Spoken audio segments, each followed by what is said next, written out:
Hello, people. It's time to look at the almighty Glade Captain. Say almighty, but are they really almighty? I don't know. That's one thing I'm going to try to figure out this video. So, what is the Glade Captain?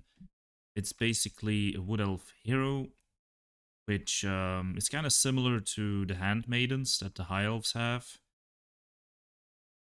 A little bit of armor, pretty good leadership, very fast speed, good combat stats, armor piercing, anti-large, decent charge bonus as well. Of course, I did put them on the stags here, which are slightly more sturdy. And yeah, they have quite a bit of hit points as well, at least on the stags. Not a massive amount, but for elf units, this isn't too bad. Okay, so the situation I set up here, as you can see right now, is a fight with paladins. So the Wood Elves, they tend to have a problem dealing with these paladins, and I figured, you know what? What if we set up a little fight between some paladins, are very common in all Bretonnian matchups, Wood Elves, I would say, and the Glade Captain. See if, perhaps they could sort of serve as a counter to them, like one hero squad against the other. The Spellweaver sort of acting as a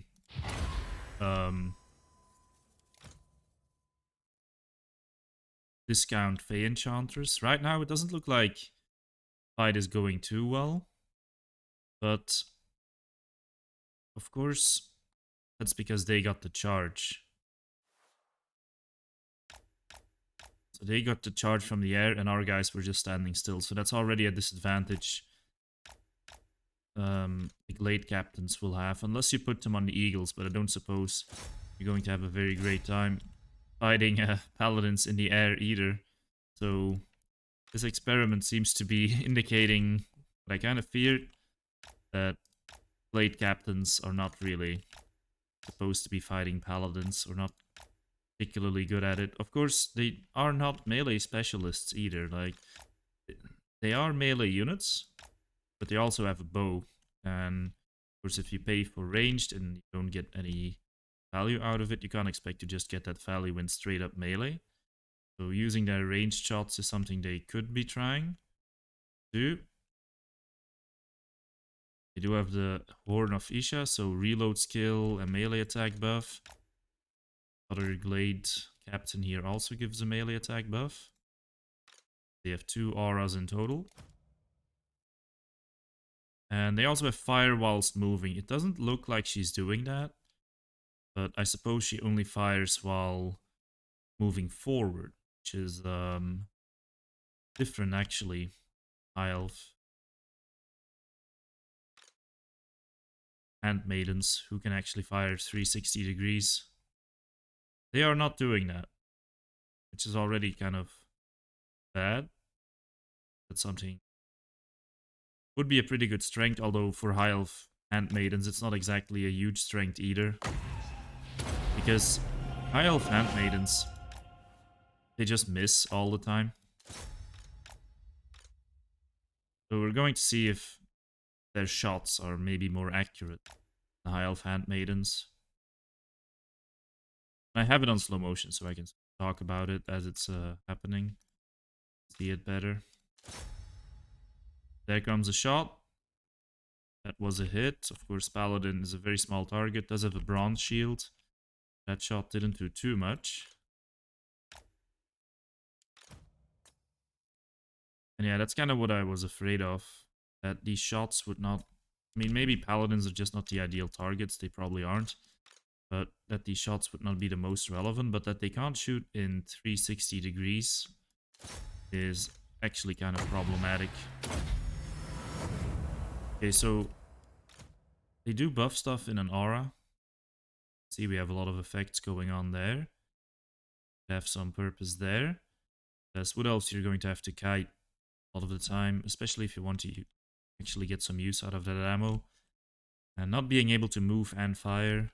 And you can reposition, but not being able to move and fire can be pain. this sort of squad with 2 Glade Captains and a Spellweaver, sort of imitating the double Paladin Fey Enchantress, is something that could perhaps work, but I'm not sure.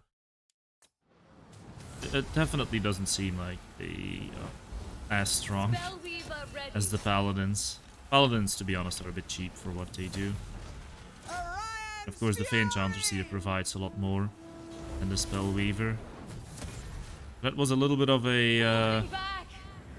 well, it wasn't a failed test, but for the Glade Captains, it indicated that, you know, they don't have the same strength as the Paladins. But of course, that's a very specific scenario. Let's look at it more in general.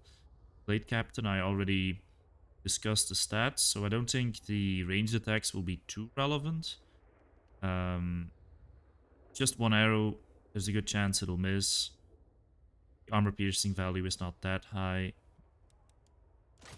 Yeah, they just don't shoot while moving, which I find surprising. Well, they do shoot while moving, but they don't shoot behind them while running away, which is kind of what I want. It's unit attack. It's actually a big surprise, because it's even the same icon. The unit can fire while on the move. That icon seems to be the same. Units that only fire while moving forward.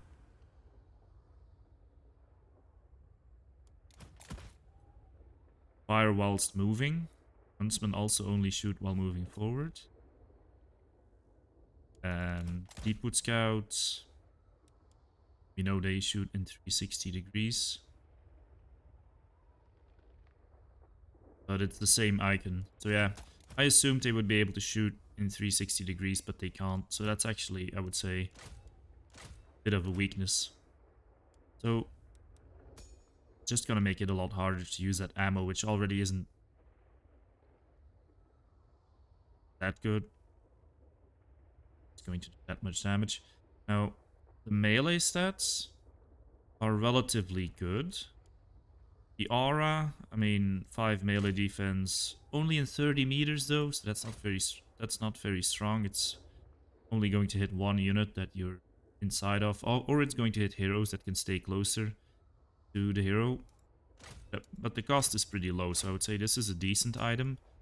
And this item, melee attack and reload skill, it's sort of a weird item. It kind of costs a lot of gold, and you basically only benefit from one of those things at the same time, right? Because either the unit is fighting, or it's shooting, or you're gonna have to keep this aura between a melee unit that is fighting and an archer that's firing behind it, and not move the Glade Captain, that the aura keeps hitting units that it needs to hit. Of course, at that point, the Glade Captain could be shooting at the same time, but this doesn't seem like the greatest item. It seems a bit expensive. And the mounts, I put them on a great stack there because they're of course new. And if you go for the great stack, then you get 250 extra gold that you need to pay, or I would say a pretty marginal increase in stats. 360 health is not bad, but it's not a lot. Then armor is decent, but again, it's not a lot. You lose some speed. Then weapon strength, 30 weapon strength is actually pretty good. And then 60 charge, I think, doesn't matter too much. Also, its great stack is a bit bigger and less nimble. The Elven Steed, so a lot of the time, I think Elven Steed will be preferred. Of course, they can also come on Great Eagles. Support maybe Hunting Pack Eagle Riders. That could be a thing. But really, the way I think these Glade Captains, if they are used, will mostly be used is to support a hero blob, which is all the rage in the last patch and probably still will be. Maybe it will even be more of a thing this patch because foot heroes won't get knocked around so much and will be able to fight back harder.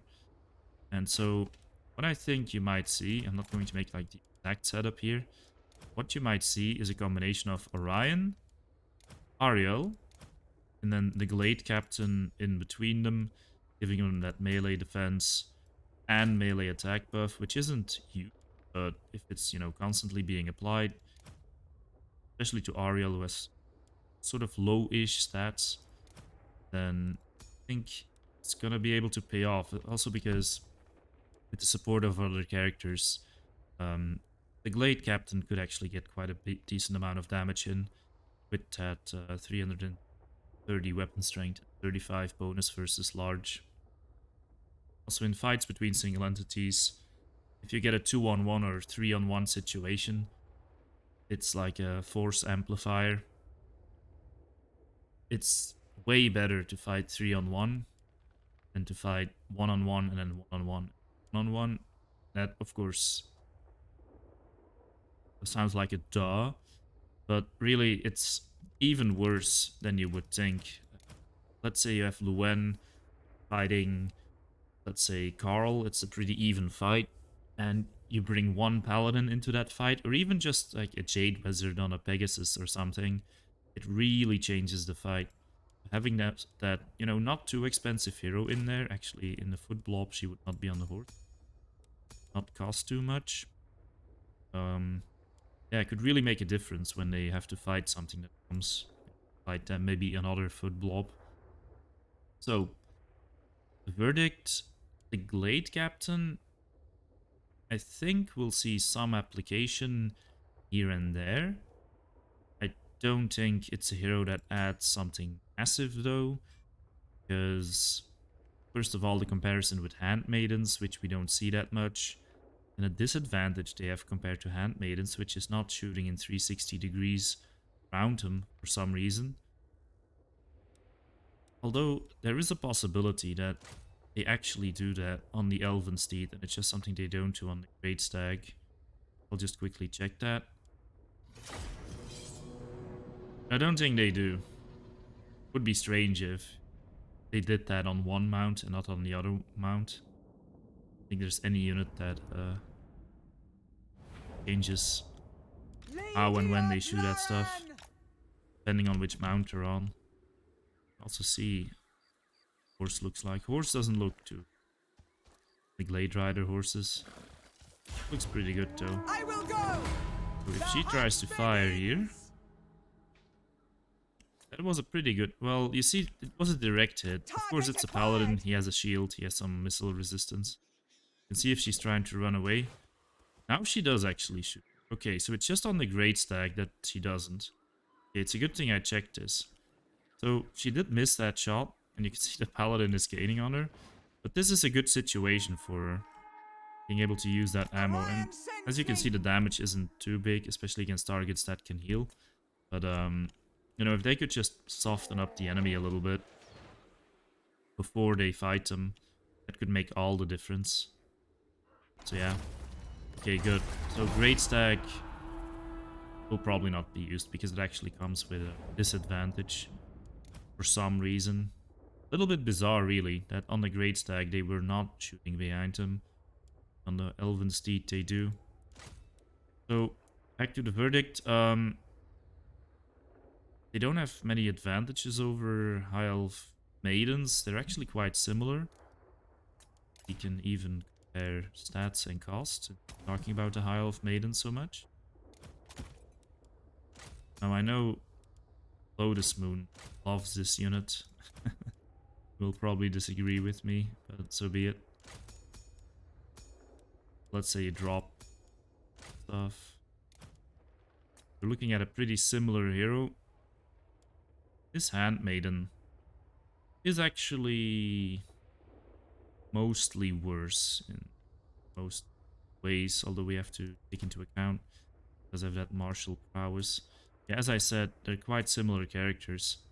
Even the auras are somewhat similar that they can provide.